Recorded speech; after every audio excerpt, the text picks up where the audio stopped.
इस वीडियो में हम बात करेंगे इम्पल्सिव फोर्स के बारे में। देखिए इम्पल्सिव फोर्स क्या होता है या इम्पल्स के बारे में जो हमारा मेन टॉपिक रहेगा वो इम्पल्स पे रहेगा। लेकिन इम्पल्स अगर हमें समझना है तो हमें इम्पल्सिव फोर्स से ही होके जाना पड़ेगा। तो सबसे पहले हम बात करेंगे इम्पल्सिव फोर्स की। तो देखिए इम्पल्सिव फोर्स क्या होता है, एक ऐसा फोर्स जो किसी भी बॉडी पे एक शॉर्ट स्पैन के लिए, एक शॉर्ट इंटरवल के लिए एक्ट करता है, उसी को हम बोलते हैं impulsive force. A force which acts on a body for a short interval of time is known as impulsive force. बहुत कम समय के लिए जो फोर्स किसी बॉडी पे एक्ट करता है उसे बोलते हैं इम्पल्सिव फोर्स। जैसे इस तरह से मैंने अगर ये पेन इस तरह से कॉपी में मारा तो इस कॉपी पे जितना फोर्स लगा वो क्या है, इम्पल्सिव फोर्स है। अगर हम किसी के चांटा मारते हैं तो वो क्या एक तरह से इम्पल्सिव फोर्स है, बहुत कम समय के लिए लगता है जो फोर्स, उसे बोलते हैं इम्पल्सिव फोर्स। जैसे बैट जो है वो बॉल को हिट कर रहा है, जैसे हम क्रिकेट वगैरह खेलते हैं तो जो बैट बॉल पे फोर्स लगाते हैं वो बहुत कम समय के लिए लगता है, 1 सेकंड के लिए, तो वो इम्पल्सिव फोर्स है। दो बॉल्स आपस में जो होती हैं वो कोलाइड करती हैं तो उनके बीच में जो फोर्स लगता है वो इम्पल्सिव फोर्स है। गन, जब गन बुलेट पे फोर्स लगाती है तो वो कौन सा फोर्स है, इम्पल्सिव फोर्स। मतलब एक शॉर्ट स्पैन के लिए जो लगे, शॉर्ट ड्यूरेशन के लिए, शॉर्ट इंटरवल के लिए जो लगे वो इम्पल्सिव फोर्स कहलाता है। क्लियर हुआ? चलिए अब बात करते हैं इम्पल्स की।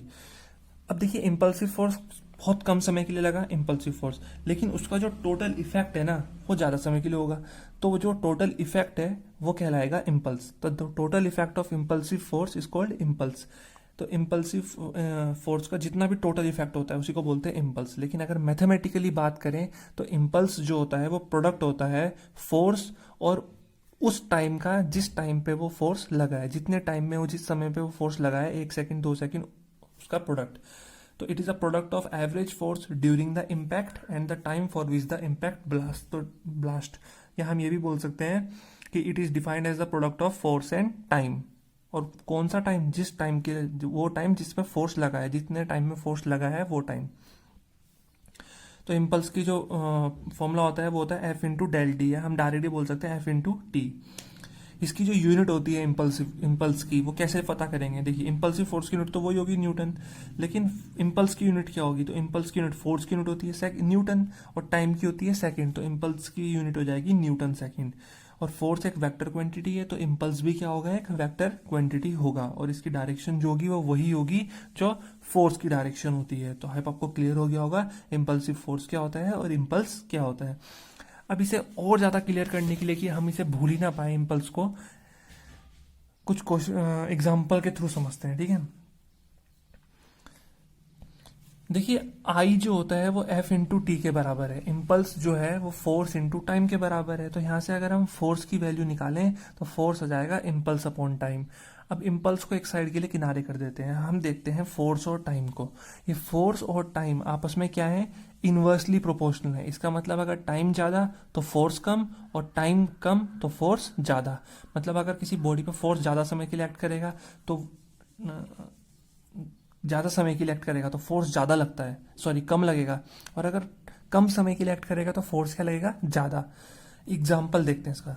जैसे हम लोग क्रिकेट खेलते हैं, जब हम क्रिकेट खेलते हैं और जब हम बॉल को कैच करते हैं तो देखा होगा आपने, जब हम बॉल को कैच करते हुए हाथ पीछे की तरफ लेके आते हैं, आया ना, ध्यान आ गया ना, एकदम से माइंड में आ गया ना। जैसे हम बॉल कैच करते हैं तो हमें हाथ को एकदम से इस तरह से पीछे की तरफ लेके आते हैं, पकड़ते पकड़ते कैच करते करते हाथ पीछे की तरफ आते हैं। उससे क्या होता है कि जो हमारे हाथ, हमारे जो हैंड होते हैं, वो जो इम्पल्स रिसीव करते हैं ना, उस इम्पल्स को रिसीव करने की हम टाइमिंग बढ़ा देते हैं। मतलब बॉल को कैच करने की हम टाइमिंग जो है वो बढ़ा देते हैं।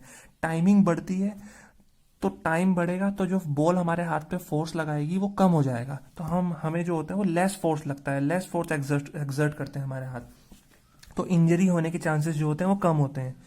लेकिन अगर हम सिर्फ हाथ इस तरह से रखें और बॉल पकड़े तो बॉल बहुत तेज से लगती है हमारे हाथ पे, क्योंकि टाइम क्या लगा, कम लगा, इम्पल्स को होने के लिए टाइम क्या लगेगा, कम, तो फोर्स क्या लगेगा, ज्यादा। तो देखिए cricketer moves his hand backward while catching the ball, because when the cricketer catch the ball his hands receive an impulse, and by moving his hand backward the cricketer increases the time duration of completing the catch. Thus he exert a less force to stop the ball and save his hand from getting injury. यही फंडा है जैसे हम vehicles वगैरह में होते हैं, car, buses, bikes, scooty, इनमें क्या होते हैं, सोकर्स लगे होते हैं। तो सोकर्स का काम क्या होता है, जब गाड़ी गड्ढे वगैरह में जाती है, स्पीड ब्रेकर्स पे जाती है, तो हम अगर सोकर्स नहीं होंगे तो हम एकदम से उछलेंगे, गाड़ी ऊपर उछलेगी और हम भी उछल जाएंगे। तो होता क्या है, सोकर्स की वजह से क्या होता है, ये जो हम जब गाड़ी उछली तो हम गाड़ी से हमारे तक जब वो इम्पल्स ट्रांसफर होता है तो उसका टाइम ड्यूरेशन जो होता है वो सोकर्स की वजह से क्या होता है, बढ़ जाता है। सोकर्स धीरे धीरे फैलते हैं, इस तरह से एक्सटेंड करते हैं। तो टाइम ड्यूरेशन बढ़ने की वजह से क्या होता है, इम्पल्स का टाइम ड्यूरेशन बढ़ता है तो हम पे फोर्स क्या लगता है, कम लगता है। तो जितने अच्छे शोकर होंगे वो उतना ही ज़्यादा टाइम लेंगे और फोर्स उतना ही कम लगाते हैं।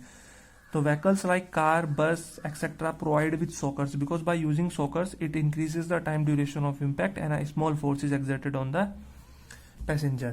सेकंड, जैसे पहले एथलीट वगैरह होते थे वो रेत वगैरह पे कूदते थे, सैंड पे कूदते थे, फर्श पे नहीं कूदते थे। बिकॉज अगर वो फर्श पे जंप करेंगे तो उनकी जो लैंडिंग की ड्यूरेशन है वो कम हो जाएगी, एकदम से लैंड हो जाएंगे तो फोर्स क्या लगेगा, ज़्यादा। तो सैंड पे जब वो रेत पे जब वो ड्रॉप होते हैं तो उससे क्या होता है, वो अंदर की तरफ जाते हैं, रेत में धंसते हैं ना, इस तरह से फॉल होते हैं जब। तो टाइम ड्यूरेशन क्या होता है, बढ़ जाता है फॉल होने का, ठीक है। तो उससे क्या होता है कि जो टाइम ड्यूरेशन बढ़ेगा तो फोर्स क्या लगता है, कम लगता है हमारे पैरों पर और हम इंजरी से बच जाते हैं। पहले तो ये सैंड वगैरह यूज होती थी, अब तो जैसे काफ़ी स्पॉन्जी मटेरियल यूज होता है ताकि हम जंप करके इजीली इंजरी से बच जाएं। तो ये सब इम्पल्स के ही एप्लीकेशंस हैं, इम्पल्स के ही ये सब चीज़ें हैं। जैसे चाइना वेयर होते हैं, जैसे कांच वगैरह, कप वगैरह आते हैं, तो हम क्या करते हैं ताकि वो इधर उधर मूव ना करें तो हम क्या करते हैं, थर्माकोल वगैरह में उन्हें अच्छे से पैक करके रखते हैं ताकि जब वो टकराएं तो थर्माकोल क्या करे, इम्पल्स की ड्यूरेशन को बढ़ा दे, तो फोर्स क्या लगेगा, एक दूसरे पे कम लगेगा, तो वो इजिली सेफ रहते हैं।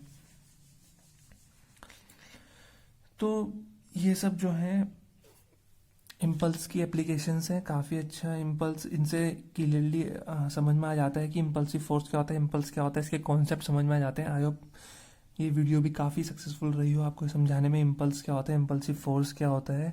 अगर वीडियो अच्छी लगी तो प्लीज़ लाइक करें, शेयर करें वीडियो को अपने फ्रेंड सर्कल में, और चैनल अगर अभी तक सब्सक्राइब नहीं किया है तो प्लीज़ प्लीज़ प्लीज़ चैनल को सब्सक्राइब कर लें।